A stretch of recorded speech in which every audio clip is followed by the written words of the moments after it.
बिस्मिल्लाहिर्रहमानिर्रहीम। अस्सलाम वालेकुम नाज़रीन, आप यूट्यूब चैनल देख रहे हैं। मैं इमरान खान हूँ। नाज़रीन, इमरान खान साहब के जो वकील हैं सलमान सफदर साहब, बैरिस्टर सलमान सफदर, मैं इन्हें अच्छी तरह जानता हूँ। ये बड़े काबिल वकील हैं। इन्होंने सैकड़ों मुकदमात इमरान खान साहब के लड़े हैं और अब इन्होंने एक बहुत बड़ा दावा किया है। दावा उनका ये है कि इमरान खान साहब की अब रिहाई हो जाएगी कानून के मुताबिक। यानी अगर कानून के मुताबिक चलें तो इमरान खान साहब की रिहाई बिल्कुल मैच्योर हो चुकी है।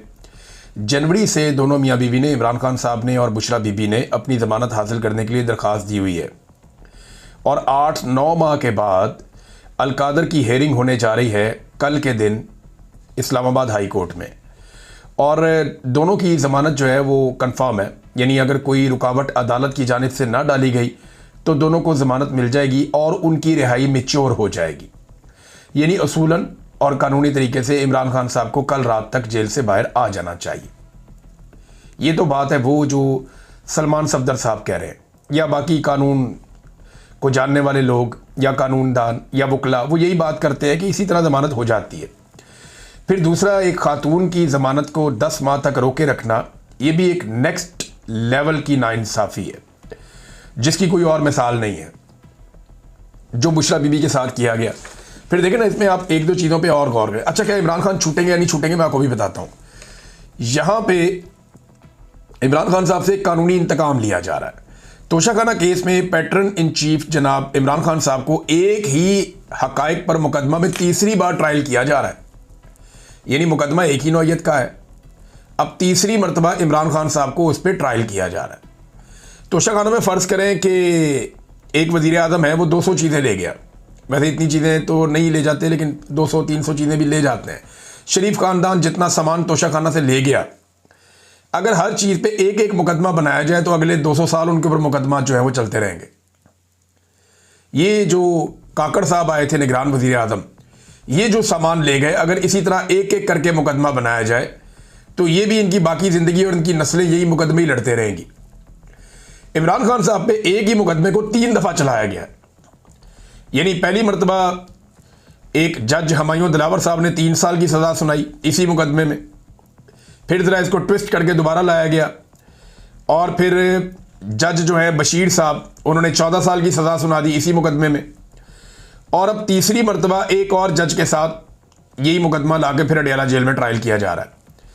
तो इमरान खान पाकिस्तान की वाहिद शख्सियत है, दुनिया का आप समझ लें, जिसको एक ही मामले में तीसरी मरतबा ट्रायल किया जा रहा है। एक ही नौयत का, एक ही चीज़ का, एक ही मुकदमा है और तीसरी मरतबा वो ट्रायल हो रहे हैं।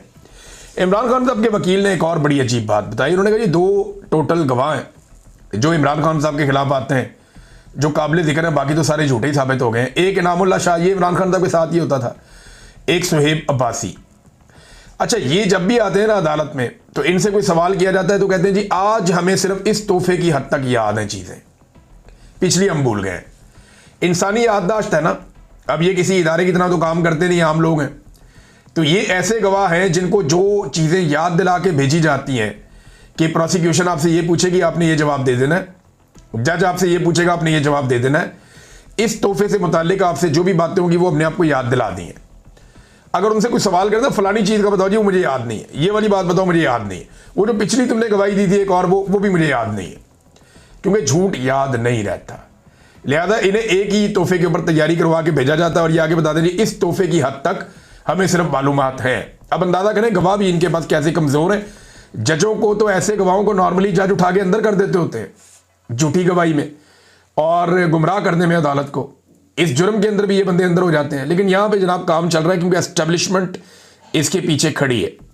अच्छा, अब ये वकला को लगता है कि बहुत बड़ा दावा है कि इमरान खान साहब रिहा हो जाएंगे कल के दिन में, लेकिन क्या हो जाएंगे? तो मेरी दानिश में ऐसा नहीं होगा। इमरान खान साहब की रिहाई ऐसे नहीं होगी। अगर किसी वक्त इमरान खान साहब रिहा होंगे भी ना और एस्टेब्लिशमेंट पे बहुत ज़्यादा दबाव होगा इमरान खान साहब को रिहा करने का, तो एस्टेब्लिशमेंट उससे पहले जो एस्टेब्लिशमेंट के अपने बहुत सारे ऐसे लोग हैं जो एस्टेब्लिशमेंट के वफादार हैं या एस्टेब्लिशमेंट जिन लोगों के साथ कंफर्टेबल हैं, उन लोगों की इमरान खान के साथ तवातर के साथ मुलाकातें शुरू करवा देगी, उन लोगों को रेलिवेंट करेगी और एस्टेब्लिशमेंट कोशिश करेगी कि इमरान खान की रिहाई, चाहे इमरान खान की अपनी जदोजहद के नतीजे में हो, चाहे अवामी जदोजहद के नतीजे में हो, चाहे सोशल मीडिया, आलमी ओवरसीज पाकिस्तानी और इंटरनेशनल और नेशनल प्रेशर के नतीजे में हो, कुछ भी हो, पाकिस्तान की एस्टेब्लिशमेंट कोशिश करेगी कि इसका क्रेडिट वो अपने लोगों को दे जो पाकिस्तान तहरीक इंसाफ में है, या कम से कम ऐसे लोगों को इसका क्रेडिट दे या उनको हीरो बनाए जो पाकिस्तान तहरीक इंसाफ के अंदर एस्टेब्लिशमेंट के एसेट्स हैं।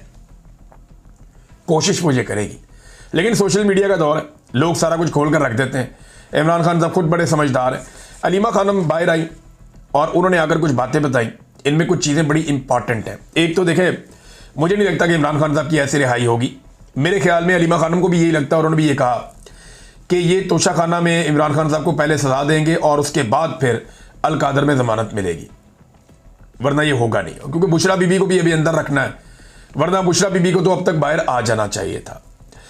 अच्छा जी, इमरान खान ने कहा कि इन्होंने पहले ही सज़ाएं लिख कर रखी होती हैं और ये सज़ाएं इन्होंने सिर्फ मुझे सुनानी होती है। इनके गवाह झूठे साबित हो रहे हैं, वरना अभी तक मैं बाहर आ जाता। इमरान खान साहब ने भी वही बात की।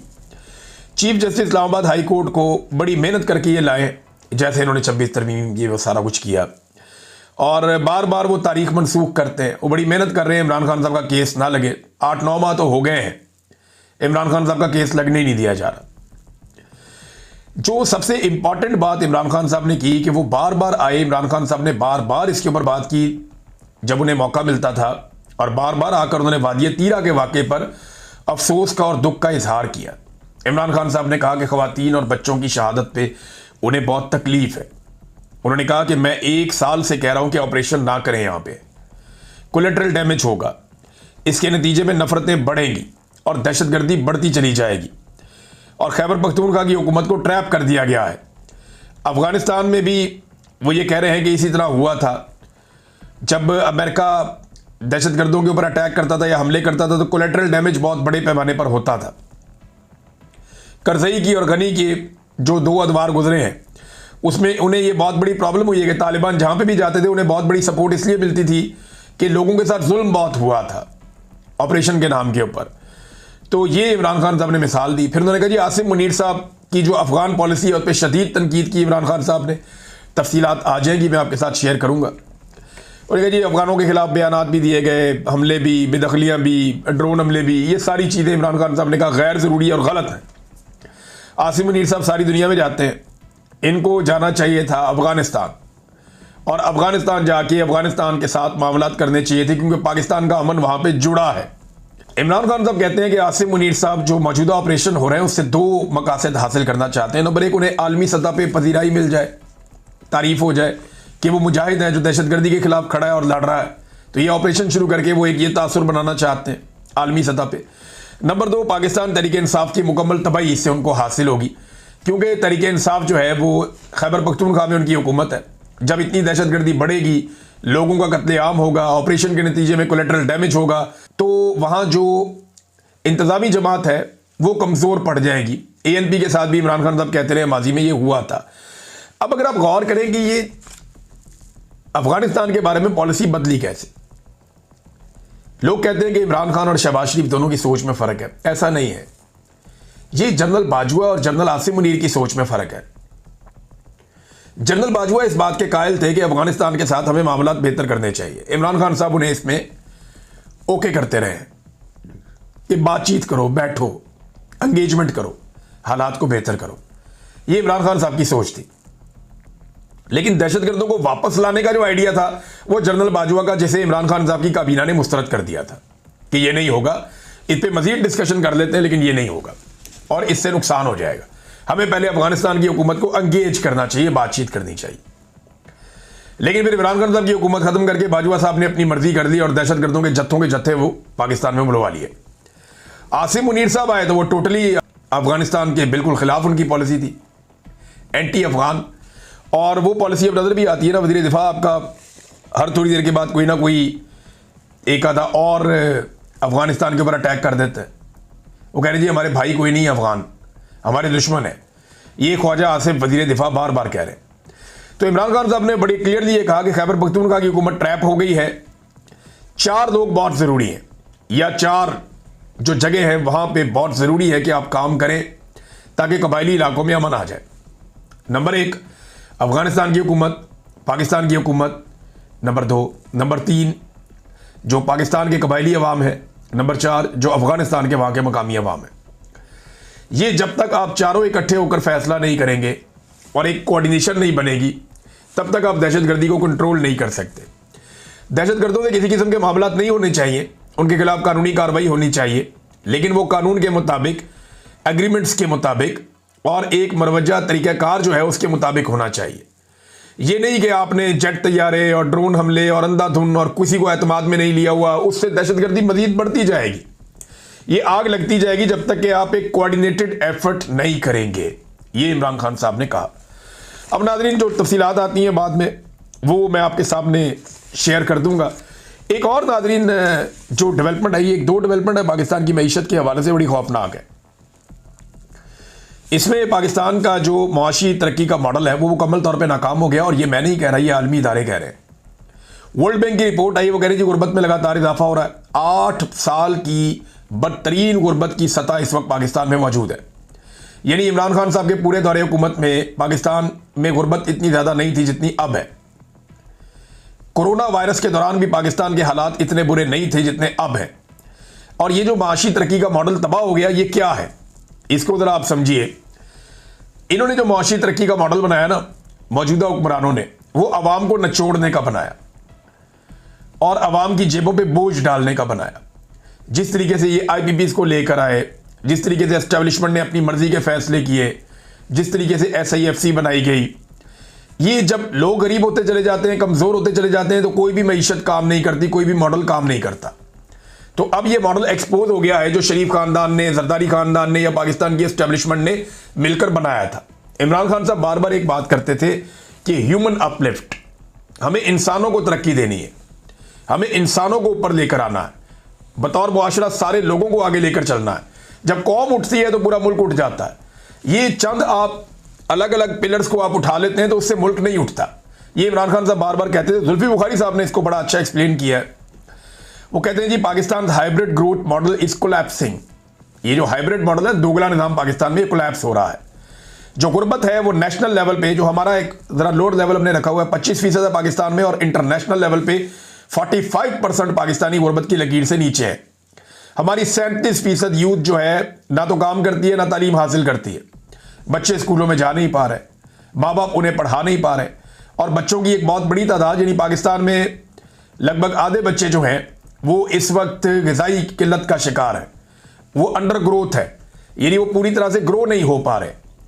GDP पर कैपिटा ग्रोथ जो है वो 2% है। साउथ एशिया पूरे के अंदर जितनी है उससे आधी है हमारी, यानी इंडिया, अफगानिस्तान, ईरान, बांग्लादेश सारे हमसे आगे, हम सबसे पीछे हैं। ये जो ग्रोथ है हमारी GDP की, उसमें हम पीछे रह गए हैं। और एक्सपोर्ट्स जो है वो बांग्लादेश की $55 अरब है और पाकिस्तान की जो है वो $30 अरब है। ये भी एक बड़ी खौफनाक चीज़ है। तो एक विशियस साइकिल चल रहा है लो ग्रोथ का पाकिस्तान में, बढ़ती हुई महंगाई का पाकिस्तान में, बढ़ती हुई गुर्बत का और कर्ज़ों का। और कर्ज़े पाकिस्तान किस तरह ले रहा है, ज़रा ये एक खबर मैं आपके सामने रखूँगा, आप ये देखें, आपको पता चलेगा कि पाकिस्तानियों को कैसे धोखा दिया जा रहा है और कैसे पाकिस्तानियों को ट्रैप किया जा रहा है। मौजूदा हुकूमत ने बैंकों से बहुत बड़े पैमाने पर कर्जे लेने का फैसला किया। अब ये जो कर्जे हैं ये 1275 अरब रुपए के कर्जे हैं, और ये कर्जे ले रहे हैं सिर्फ और सिर्फ जो एनर्जी का सेक्टर है वहां पे जो नुकसान है उसको पूरा करने के लिए। अब ये पैसे वापस कौन करेगा? ये पाकिस्तान की तारीख में पहली मर्तबा होने जा रहा है। जरा गौर से सुनिएगा, पाकिस्तान की हुकूमत पाकिस्तान के साथ करने क्या जा रही है। नॉर्मली क्या होता है, हुकूमत कर्जा लेती है, हुकूमत वापस करती है आवाम से टैक्स लेकर, वो मैनेज करते हैं कि यहां से यहां से यहां से ये टैक्सेस आएंगे, हम ये कर्जा वापस कर देंगे। लेकिन इन्होंने आवाम को ही गिरवी रख दिया है। वो कैसे, ये देखिए, 1275 अरब रुपए का कर्ज लिया जाएगा निजी बैंकों से, 18 बैंकों से ये कर्जा लिया जाएगा, उनके साथ जो मुआहदा है वो आज के दिन में हो गया, और बैंकों को जो कर्जे की वापसी है वो 24 महीनों के अंदर, 24 छमाही एक साथ में की जाएगी। 24 छमाही एक साथ के अंदर, यानी 2 साल को आप 3 से तरफ दे दें तो 6 साल में ये कर्जा वापस हो जाएगा। लेकिन इसके साथ इसका बहुत बड़ा सूद भी वापस होगा। तो ये कर्जा वापस कौन करेगा? ये है असल बड़ी खबर, कि जो आपको बिजली का बिल आता है ना, उसके अंदर अब एक स्पेशल सरचार्ज लग कर आएगा। ये जो कर्जा हुकूमत अपने अल्ले तल्लों के लिए ले रही है, ये जो कर्जा हुकूमत ले रही है अपने खर्चों के लिए, ये जो कर्जा हुकूमत ले रही है वजीर आजम हाउस ऐवान सदर का अखराजात बढ़ाने के लिए, ये जो कर्जा ले रही है हुकूमत बैरूनी दौरों के लिए और अपना इंजॉय करने के लिए, ये कर्जा वापस आपको हुकूमत ने नहीं करना। ये आपके बिल के अंदर, बिजली के बिल के अंदर अगले 6 साल तक आपको सरचार्ज लगकर आएगा और बिजली सार्फिन से सरचार्ज के जरिए ये वसूली की जाएगी और इस तरह ये अदायगी होगी। अच्छा जी, अब ये पहले ही जो पाकिस्तानी है वो लगभग 3.25 रुपए से 3.5 रुपए तक ये सरचार्ज की मर्द में अदा कर रहे हैं। अब ये वाला पैसा भी आप शामिल कर लें कि ये इजाफी सरचार्ज आपको यूनिट के हिसाब से अदा करना पड़ेगा। यानी आप अगर 3.25 रुपए यूनिट पहले ही आप सरचार्ज दे रहे हैं तो अब आपको मजीद पैसा सरचार्ज की मद में आपको देना पड़ेगा और आपके बिल के अंदर लगकर आएगा और आप कुछ भी नहीं कर सकेंगे। ये आपकी हुकूमत इस वक्त पाकिस्तान के साथ खेल रही है। कोई अदालत इसका रास्ता नहीं रोकेगी। आप जाए जाके चैलेंज है मेरा, किसी भी अदालत में आप चैलेंज कर दें। लाहौर हाई कोर्ट में करेंगे तो आलिया नीलम बैठी हुई है, इस्लामाबाद में करेंगे तो वहां पे जनाब एक और डोगर साहब बैठे हुए हैं, सुप्रीम कोर्ट में करेंगे तो या अफरीदी साहब बैठे हुए हैं, सिंध हाई कोर्ट का तो अल्लाह हाफिज है। अब आप क्या करेंगे? एक ही तरीका है, जैसे आज़ाद कश्मीर के लोगों ने अपना बिजली का हक वापस लिया और उन्होंने बिजली अपनी सस्ती करवाई जो उनकी बनती थी, तो इस तरह आपको अपना हक लेना पड़ेगा अगर आप ले सकते हैं तो। नाज़रीन, असद कैसर साहब ने जो है वो पूरा बेनकाब किया मौजूदा एस्टेब्लिशमेंट को और उन्होंने बताया कि कितना मकरूह खेल एक सूबे के साथ खेला जा रहा है और सियासी इंतकाम का निशाना बनाया जा रहा है, ना सिर्फ खैबर पख्तूनख्वा को बल्कि बलूचिस्तान को भी। उन्होंने कहा जी आपने पूरे सूबे को तबाह करके रख दिया है। आपने खैबर पख्तूनख्वा जो 40 साल से जंग में है, इसकी मईशत जो थोड़ी बहुत अफगानिस्तान के साथ थी उसे भी बंद कर दिया है। सूबे में Kalashnikov culture, smuggling Afghan war का नतीजा है। आपने फाटा मर्जर के बाद वादा किया था और वादे के बावजूद NFC अवार्ड या हाइड्रल प्रॉफिट के पैसे आप सूबे को नहीं दे रहे। ये ज्यादतियां खैबर पख्तूनख्वा के तक की जा रही हैं। एक तो खैबर पख्तूनख्वा को मारा जा रहा है, दूसरा खैबर पख्तूनख्वा के जो वाजिबात हैं वो अदा नहीं किए जा रहे ताकि कहीं ये लोग तरक्की ना कर लें। तो डेलिबरेटली एक मॉडल के तहत खैबर पख्तूनख्वा में पाकिस्तान तहरीक इंसाफ की जो मौजूदा हुकूमत है उसको, उसकी मकबूलियत को ख़त्म करने की कोशिश की जा रही है, लोगों को इमरान खान के खिलाफ करने की कोशिश की जा रही है। लेकिन अब तक के तो सारे जो तरीक़ेकार हैं वो नाकाम हुए। ये सोशल मीडिया का दौर है, इतने आराम से तो ये होगा नहीं।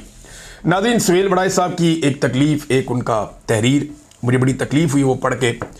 उन्होंने एक तहरीर लिखी जिसमें उन्होंने गिलों और शिकवों का इजहार किया कि लंदन वाले प्रोग्राम में मुझे पहले दावत दी गई और फिर मुझे बाद में कहा गया आप ना आएँ। तो इस पे उन्होंने बड़ी मजम्मत की, बड़ी तकलीफ़ का उन्होंने इजहार किया।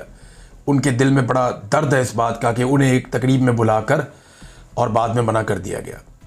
ये इतना बड़ा जुल्म है, इतना बड़ा जबर है कि तारीख़ में इसकी कोई मिसाल नहीं मिलती। सुहेल बड़ाई साहब को सिर्फ मैं याद दिलाऊं कि हमें जबरी तौर पे लापता किया गया, हमारे अकाउंट सील कर दिए गए। मेरे तो 3 साल पहले से सील है। नौकरियां सब साफ़ियों से, बहुत सारों से छीन ली गई। एहराम की हालतों में हमें एयरपोर्टों से उठाकर लेकर चले गए। हमारे कारोबार बंद कर दिए, हर चीज़ की तबाह बर्बादी कर दी गई, घरों को आग तक लगा दी गई। इतनी तबाही फेरने के बावजूद सुहेल बड़ाई साहब के कलम ने जुम्बिश नहीं की। लेकिन जैसे ही सुहेल बड़ाई साहब को एक तकरीब में बुलाकर बाद में कहा गया कि आप मत आइएगा, तो सुहेल बड़ाई साहब ने इसके ऊपर एक नोहा लिख दिया। मेरी गुजारिश है जनाब फील्ड मार्शल आसिम मुनीर साहब से और मेरी गुजारिश है जनाब वज़ीर आज़म शहबाज शरीफ साहब से कि आपको अल्लाह का वास्ता आप इस आदमी को माफ़ कर दें। ये आपकी और कितनी खुशामद करें। सुहेल बड़ाई साहब दिन रात आपकी खुशामद कर रहे हैं। मैं आपको यकीन दिलाता हूँ ये हमारी साइड पे नहीं है। मैं आपको यकीन दिलाता हूँ कि सुहेल बड़ाई साहब बिल्कुल हमारी साइड पे नहीं है। वो रूल ऑफ लॉ के लिए, आज़ादी इज़हार राय के लिए बिल्कुल कुछ नहीं कर रहे। ना वो पाकिस्तान में अवामी मैंडेट के लिए आवाज़ उठा रहे हैं, ना वो जमहूरियत के लिए आवाज़ उठा रहे हैं, ना वो पाबंद सलासल लोग जिनके ऊपर फस्तायत की जा रही है उनके हक में कोई आवाज़ उठा रहे हैं। मैं आपको यकीन दिलाता हूँ मौजूदा रजीम को, वज़ीर आज़म को और फील्ड मार्शल को कि सुहेल बड़ाई साहब आपके आदमी हैं, ये आपकी साइड के बंदे हैं, आप इन्हें माफ़ कर दीजिए। मैं आपको ये भी यकीन दिलाता हूँ कि आज के बाद जो गलती इनसे हुई ये आइंदा नहीं करेंगे, क्योंकि मैं अच्छी तरह जानता हूँ कि सुहेल बड़ाई साहब का गुजारा नहीं होगा जब तक कि वो पावर कॉरिडोर्स में नहीं फिरते रहेंगे, जब तक कि उन्हें वो सारी सहूलतें जो पहले से मैसर हैं वो उन्हें मैसर नहीं रहेंगी। और वो प्रोटोकॉल जो उनको पहले आपने अनायत किया हुआ था जब तक कि वो प्रोटोकॉल वापस आप उन्हें अनायत नहीं करेंगे तब तक सुहेल बड़ाई साहब तकलीफ़ में मुब्तला रहेंगे। तो हमारे इस दोस्त की तकलीफ़ को कम कीजिए। आपकी बड़ी मेहरबानी आर्मी चीफ और वज़ीर आज़म, आप दोनों से गुजारिश है कि सुहेल बड़ाई साहब का जो आपने छोटी मोटी सज़ा देने का आपने ये सिलसिला शुरू किया है वो प्लीज़ आप ख़त्म कर दें, प्लीज़ आप ख़त्म कर दें। आप इन्हें वो ना बनाएं जो वो नहीं है। नाज़रीन, फलक जावेद साहिबा का पता चल गया है और मेरी मियां अली इशफाक साहब से बात हुई। उन्होंने एक पटिशन की थी इस्लामाबाद हाई कोर्ट में, लेकिन फिर उनकी गिरफ्तारी दायर कर दी गई है। पकड़ा तो उन्हें गया इस्लामाबाद से, अब पुलिस बहाने बना रही है जी हमने इचरे से पकड़ा है, लाहौर से। तो ये तो गलत है, झूठ है। रिटन रोड थाना में उनकी गिरफ्तारी दायर की गई है। गालिबन जो एक केस किया हुआ था इंफॉर्मेशन मिनिस्टर ने सूबाई, उस केस के अंदर इनको जो है पेश किया जाएगा अदालत में। सुबह ज़िला कचहरी में इनको पेश किया जाएगा नईम बख्श साहब की अदालत के अंदर। तो ये जो नईम बख्श साहब है ना जज साहब, जिनकी अदालत में पेश किया जाएगा, ये भी बड़े मज़ेदार जज हैं। मुझे पता चला कि इन्होंने ये 24-24, 25-25 दिन का रिमांड दे देते होते हैं, इकट्ठा ही जो मांगो ये दे देते होते हैं। तो अब ऐसा तो नहीं लगता कि जल्दी फलक जावेद साहिबा की ज़मानत हो जाएगी, लेकिन अच्छी बात यह है कि कम से कम वो अब पब्लिक हो गई हैं। कम से कम ये पता चल गया है कि उन्हें किस मुकदमे में और कहाँ पे रखा गया है, और अब मामला जो है वो कानून के दायरे के अंदर है। अब वकला देख लेंगे। अली इशफाक साहब इस केस को देख रहे हैं। उम्मीद करता हूँ कि जैसे वो हमेशा केस लड़ते हैं ऐसे ही वो यहाँ पे भी इंसाफ लेने की कोशिश करेंगे। अब तक के लिए इतना ही। अपना ख्याल रखिएगा, अपने इस चैनल का भी। अल्लाह हाफ़िज़।